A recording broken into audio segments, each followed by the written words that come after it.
Hey, what's up guys? It's Steve from K-Series Parts. I've been watching Jake wrench on Lex Lucifer back here all week. Really late nights, early mornings. Let's go actually take a look at what he's been doing.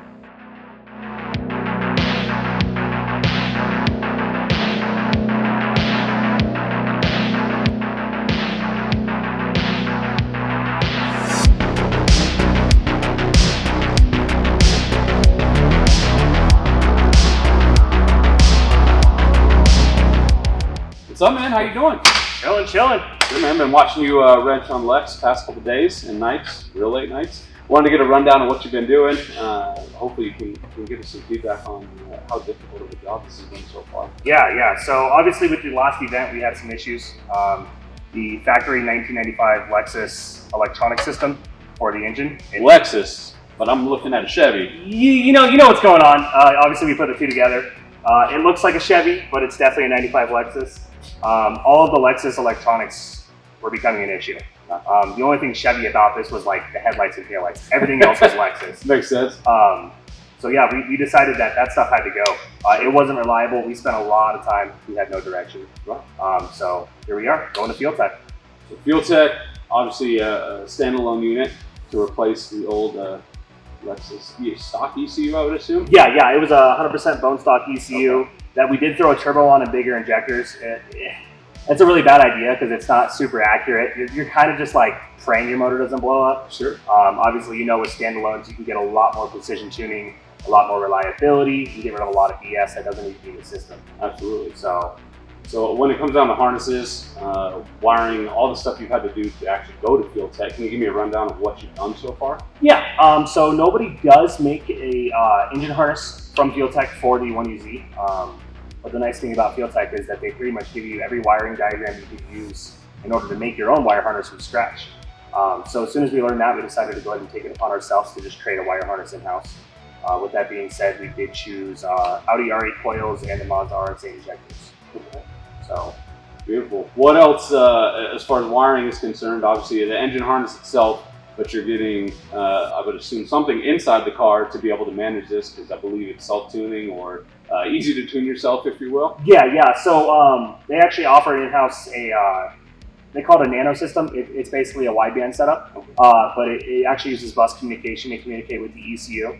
It gives it a lot more accurate things. It's going to make sure your motor doesn't lean out of nowhere and cause a lot of issues, cause some pinging, possibly melt some pistons down. With that being said too, the crazy thing that a lot of other management systems can learn from, standalone management systems, is theirs actually does come with basic support for creating a body harness. So just to clarify that a little bit, we can actually go in and using their software, they come with a bunch of extra outputs. I can actually program it to hit a button to turn my headlights and my taillights on and my turn signals and brake lights. Most standalone ECUs don't have those capabilities. That's pretty new to be able to see that. They're really starting to consider, what all it takes to actually make a package, wire harness for the engine and the chassis all together. Absolutely.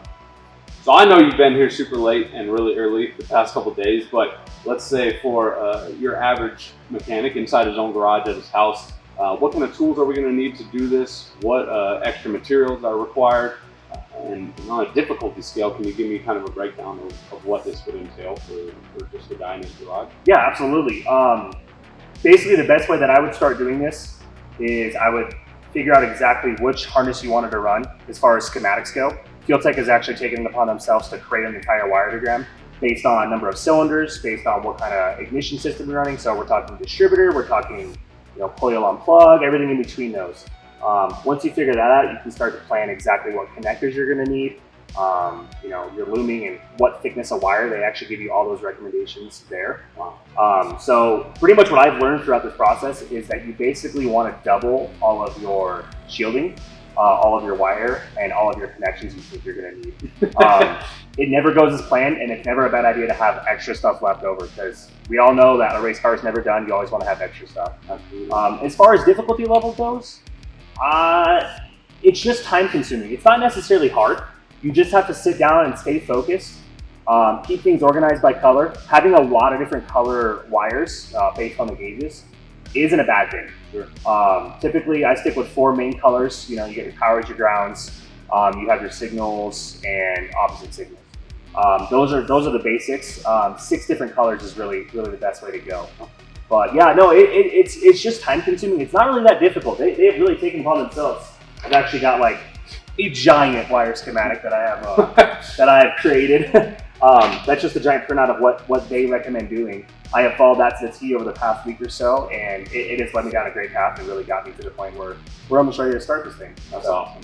And tools, anything specific? I mean, obviously you want crimpers, strippers, stuff like that, but any big tools, something you'd have to rent, borrow, something like that? Nothing really, no. Just get a good set of wire strippers. Like, if you haven't seen these, you can pick these up pretty much anywhere. They just strip wire and make life a lot easier. And then just sit down, solder it, and heat shrink it all. That's pretty much it. It's like I said, it's just time consuming. It's gonna seem super overwhelming, and the way I did it is I broke it down into sensors, running power to certain things, and then combining it all after the motor. So basically I ran all my wiring for each individual sensor, and then I went back through and loomed it all to hide all the mess and all the ugly. So yeah, it's nothing you can't do in your garage. You know, I definitely recommend giving it a shot. It's totally worth it. It's a really user-friendly system. I mean, obviously, not everyone can wire, but for those that are mechanically inclined enough to do some wiring, when it comes to the actual system itself, and when you get down to tuning, that's all based off of air fuel. That's what they're tuning off of? Yeah, and it's typical, you know, most standalone systems where you have your tables for ignition and fuel and all of that kind of stuff. But yeah, you basically use air to fuel ratio and all that kind of stuff. Obviously, I recommend getting a professional tune if you really are pushing some numbers. Sure. The nice thing about their system though is it is literally as simple as possible. 3 relays will get the entire motor running. That's it. Literally, like injectors, coils, and main relay. Okay. Fuel pump relay. So sure. 4 if you're doing coil and plug. You don't need one if you're not. So it's hard to beat how much of an ECU and how much you're getting for the cost of what this unit is. That's amazing. So the unit itself, obviously standalone, software-wise, what are we going to need to get in there and look at tuning or anything like that? Is software, anything like that? Just a laptop? Just a laptop. Any basic laptop. They've made it to where like it doesn't require a super heavy laptop or anything like that. You can plug in. They even do have Bluetooth features on there. Cool thing about FuelTech 2 is you don't need to plug into a laptop. You can actually do everything on the dashboard itself. It's all touchscreen. It's a 1080 by 720 screen. And you can do everything. Let's say I didn't have a laptop and I was at the track and I wanted to wire this up the night before a big race. Sure. If you had enough time and enough people, you could do it without a laptop. So, and that's every feature. Anything I can do on a laptop can be done on a phone. So that's awesome. Yeah, it's getting there. It's getting there for sure. Cool, Greg. Well, thanks for breaking that down for us. I did notice this fancy board you have over here. Wanted to get everyone's eyes over here and hopefully a little bit of explanation of what you're doing and what the plan is for this portion of the wiring. Yeah, absolutely. What this is an attempt of making everything as simple as possible. I wanted to, if and or when I do have an electrical problem, because they do happen. Sure. You could be the best wiring person in the world, but things do happen, whether it's a sensor causing it to go down or something like that. Absolutely. I wanted something that was organized, easy to get to, and I don't have to think about it when I develop an issue. One thing I'll go over real quick before we talk about all of this is these handy dandy little fuse relays. So rather than having a relay separate with a fuse separate, this is both of those in one. Wow. So if you run these, you don't have to have a whole separate fuse panel, more wiring. This takes care of all of it. So what I've done is laid all of those out together here. The entire car will only have 10 relays with fuses. I have 3 backups, so if something fails at the track, I can just switch it out. Now, is this something that came with your FuelTech setup, or is this something you purchased on your own? FuelTech does sell those on their website, yes. Awesome. Yeah. They have the black ones, and they have a little bit fancier one that I didn't really see a need. They actually light up if there is a fault, so you don't have to look at. Yeah, you don't have to look at like what fuse blew. You're just like, that one's Where's red. the light? Yeah, that's awesome. So in order to get to this, obviously, you know, I did CNC out this plate. A lot of people that I've seen, I actually found a YouTube video. That's what kind of inspired me to actually make this. Is I found some guy that took a giant piece of ABS plastic from Home Depot. He laid out all of his wiring on the table and how he wanted it, and then he just punched holes. Punched all the holes with the zip ties, laid everything out the way he wanted, and just made it out of plastic. Smart. I just didn't want to spend the time doing that. Obviously, Sure. You know, with this laying around, I was just able to go ahead and cut that out real quick. But it's tomato, it's all the same. A lot of things you'll see on this table. This is literally everything I used in order to do this entire harness. We'll start with the basics. Obviously, you've got your your heat shrink, crimper, and all that. These are pretty sweet. We saw these on Instagram. They are actually heat shrink and solder in one. Wow, okay. So you put a heat gun to these, it solders the center and then heat shrinks the outside. So that saves a lot of time. I was kind of hesitant about using them. I was like, oh, you know, it's one of those cheap gimmicky ad things on, you know, Instagram. And then I got them and I was like, holy crap, I don't know if I'll do wiring any other way. This is beautiful. Yeah. So, you know, obviously you're going to have all your different gauges of that. Like we were talking about earlier, we do have our different gauges of wire, our different colors of wire. Typical, most stuff on their system is going to be a 14 gauge for sensors and small stuff like that. The only time you really use 12 gauge is on ignition coils because those are pulling a lot of amperage through them at once. Sure. I like to go a little crazy on my ground, so I did choose to do a 12 gauge for most of my, you know, my sensor grounds and all that kind of stuff. It's just peace of mind. You can't overground things, but that's not going to do it. You know, we got our strippers, flush cuts for your zip ties. Always get flush cuts so you don't cut your hands. Slice your hands open. I can go back over this guy. Yeah, exactly. Like nothing's going to hurt me.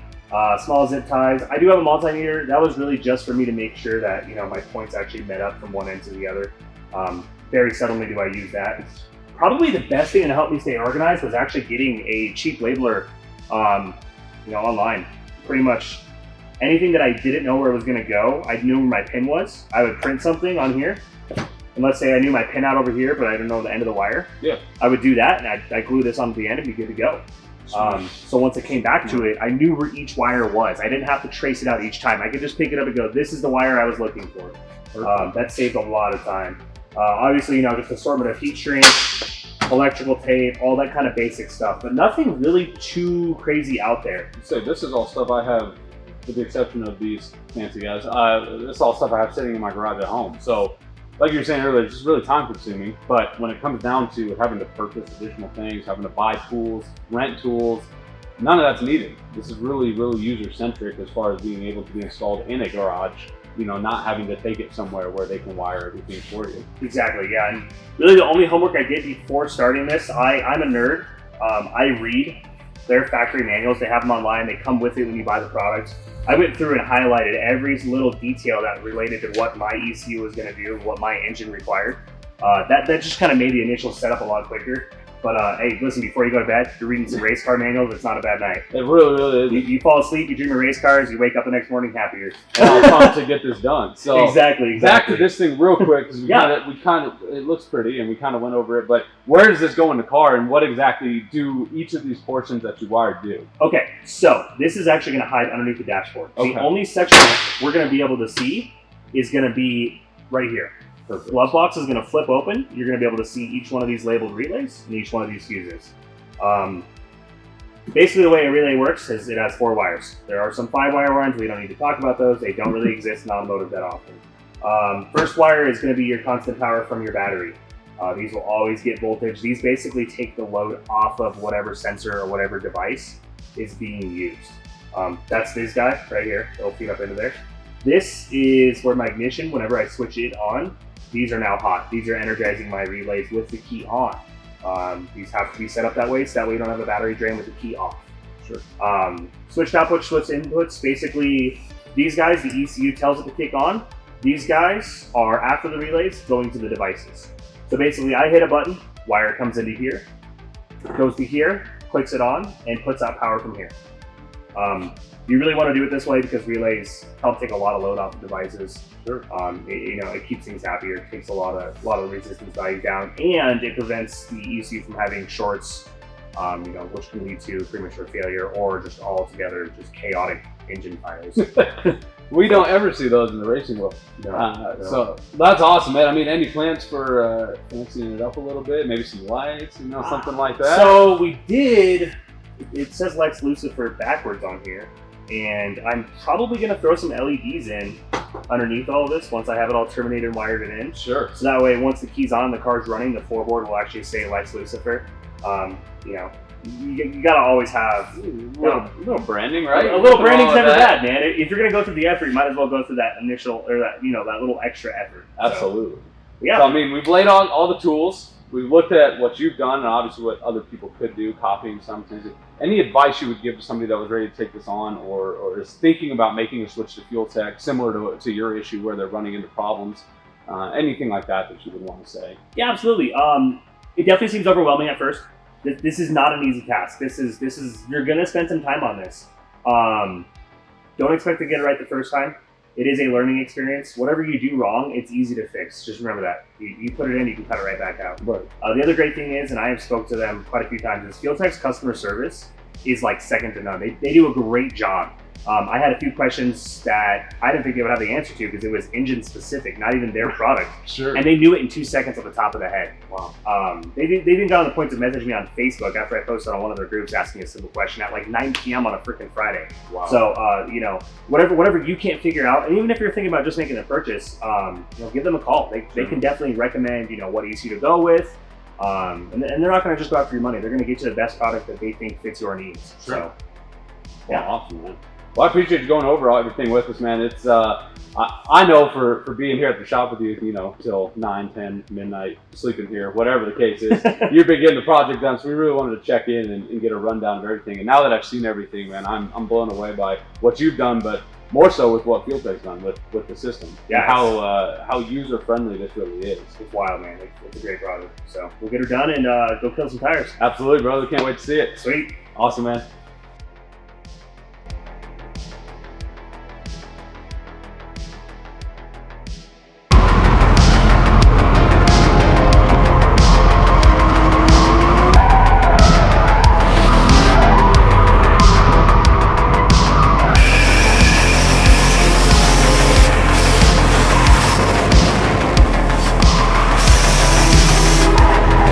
I almost had it right here. I'm all oily and sweaty and full of man juice. That's not good.